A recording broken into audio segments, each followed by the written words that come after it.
శ్రీ కోయ ఎల్లమ్మ తల్లి జ్యోతిష్యాలయం. ఫోన్ ద్వారానే జ్యోతిష్యం చెప్పబడును.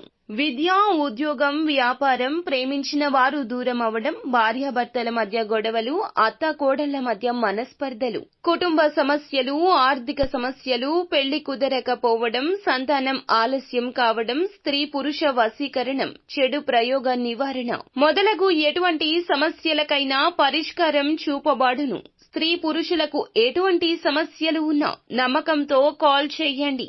గురూజీ గోవిందరాజు. Phone number 9703930797. బోరు బోరున ఏడుస్తారు.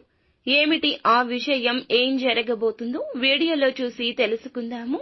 వీడియో నచ్చితే తప్పకుండా ఒక చిన్న లైక్ చేసి మమ్మల్ని సపోర్ట్ చేయండి. ఈ రోజున విషాదపూరిత లేదా అసహాయకరమైన నిజాలు అయితే బయటకు రాబోతున్నాయి.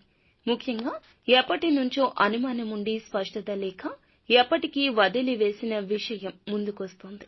తెలిసిన కొందరు ఈ రాశిలోని వారు బోరు బోరున ఏడుస్తారు.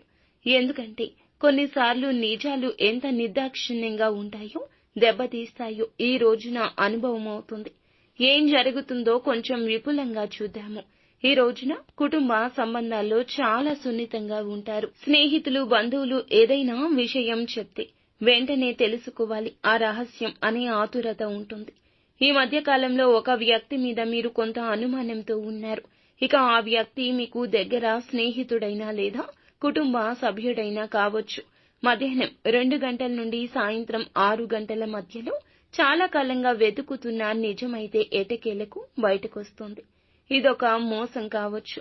ముఖ్యంగా డబ్బు సంబంధితమైన సాన్నిహిత్య సంబంధం, ప్రేమ విషయంలో అయినా కావచ్చు. కలలను కళ్లకు కట్టినట్లు కలిగించిన వారు వెనుక వేరే దారులు వెతుకుతూ ఉంటే కనుక అది తెలిసే అవకాశం ఉంది. ఈ నిజం తెలిసాక మీరు ఒక్కసారిగా కుప్పకూలిపోవచ్చు. కొందరికి ఆవేశం ఎక్కువవుతుంది, కానీ కొందరికి కన్నీరు మాత్రమే వస్తుంది. ముఖ్యంగా ఈ రోజున ఈ రాశి వారు బయట కంటే లోలోపల ఎక్కువగా మదన పడతారు.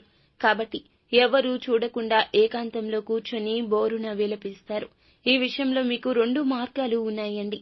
ఒకటి, బాధను మనసులో పెట్టుకుని మళ్లీ దాన్ని కొనసాగించడం. రెండవది, ఎంతైనా కఠిన నిర్ణయం తీసుకుని ఆ వ్యక్తిని వదిలేయడం.